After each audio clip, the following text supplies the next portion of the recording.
দেশের বাইরে দুইবার অপারেশন হয়েছে। প্রথম অপারেশন কবে হয়েছিল? 2011 হয়েছিল। কোন দেশে? গ্রিসে। গ্রিস। জি। দ্বিতীয় অপারেশন কোথায় হয়? দ্বিতীয় অপারেশন 2014 ইটালিতে হয়। ইটালিতে। এবার যে আমরা অপারেশন করলাম এই এএমজেড হসপিটালে, অপারেশনের পরে এখন কেমন আছেন? আল্লাহর রহমতে খুব ভালো আছি। খেতে পারেন? খেতে পারি। ব্যথা আছে? ব্যথা নাই, খুব সুন্দর আছে। আসসালামু আলাইকুম, আশা করি দর্শক মণ্ডলী ভালো আছেন। অনেক সময় আপনারা জানতে চান যে যাদের প্যানক্রিয়াসের সার্জারি করি সেই রোগীরা কেমন আছে বা কেমন থাকে, সেই বিষয়টা জানানোর জন্য আমরা অনেক সময় রোগীদের কাছ থেকে রিভিউ নিয়ে আপনাদের কাছে উপস্থাপন করার চেষ্টা করি। আজকে আমার চেম্বারে এমন একজন রোগী যার ইতিপূর্বে দুইবার প্যানক্রিয়াসের সার্জারি হয়েছে। আমরা সরাসরি রোগীর কাছ থেকে শুনবো কোথায় অপারেশন হয়েছে আর এবার অপারেশনের পরে, অর্থাৎ বাংলাদেশে অপারেশনের পরে উনি এখন কেমন আছে। আসসালামু আলাইকুম। ওয়ালাইকুম সালাম।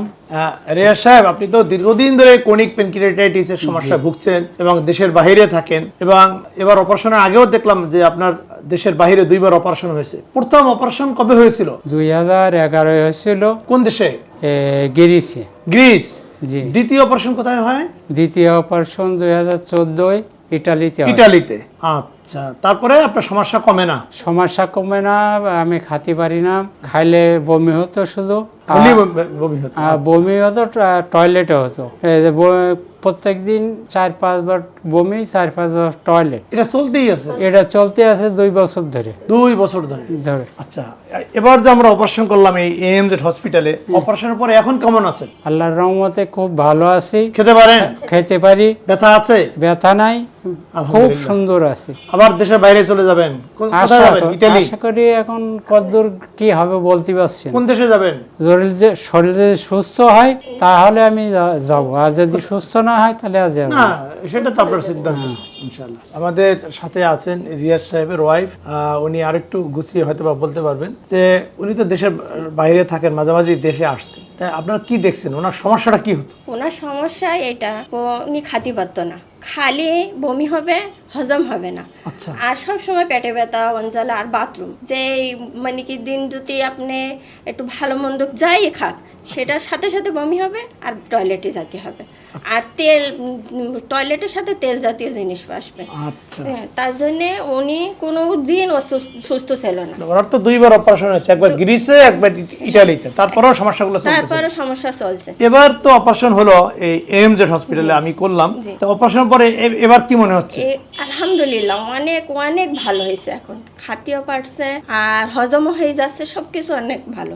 আলহামদুলিল্লাহ, আমাদের জন্য দোয়া করবেন। দোয়া করবো ইনশাআল্লাহ, ফি আমানিল্লাহ, আপনাদের জন্যই দোয়া করবো। আমরা তো এটাই বলছি যে আপনারা তো আগে পাইতাম তাহলে তো আমরা আমাদের জীবন আরো ধন্য হয়ে যেত। তা আপনারা তো আগে আমরা পাইনি, আমরা তো খুব কষ্ট ভয় পাচ্ছি যে কেন যে পাইনি।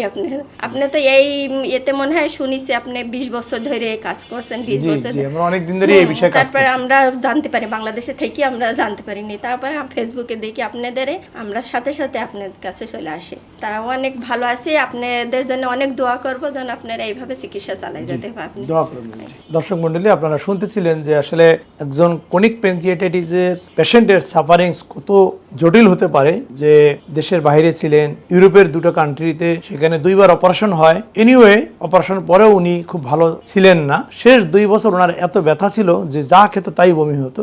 পরবর্তীতে উনি আমাদের সন্ধান পান এবং বাংলাদেশে এসে এখানে অপারেশন করার পরে এখন উনি প্রতিদিন, উনি যেটা বললেন যে 6টা ডিম খায়, মাছ খায়, মুরগি খায়, পেটে কোনো ব্যথা নেই।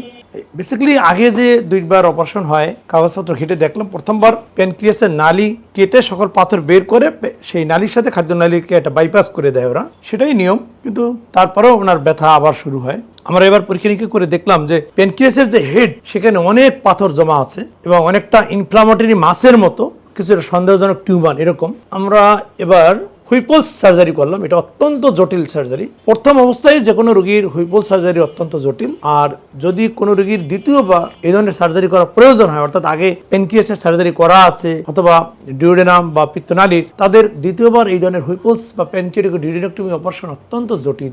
এই ধরনের অপারেশন আমরা নিয়মিত এএমজেড হেপাটোবিলিয়ারি এন্ড প্যানক্রিয়াটিক সেন্টারে করে থাকি এবং আমাদের যে রিসার্চ বা তথ্য আমাদের হাতে আছে, ম্যাক্সিমাম রোগীই অনেক ভালো থাকেন এবং ভালো আছেন। আপনারা সকল রোগীর জন্য দোয়া করবেন। পাশাপাশি ক্রনিক প্যানক্রিয়াটাইটিসের রোগীদের জন্য যে খাবারের নিয়মকানুন আমরা বলে থাকি, সেই নিয়মগুলো সবাই ফলো করবেন। সবাই বলতে যারা ক্রনিক প্যানক্রিয়াটাইটিসের রোগী তারা ফলো করবেন, তাহলেই ভালো থাকবেন। ভালো থাকুন। আল্লাহ হাফেজ।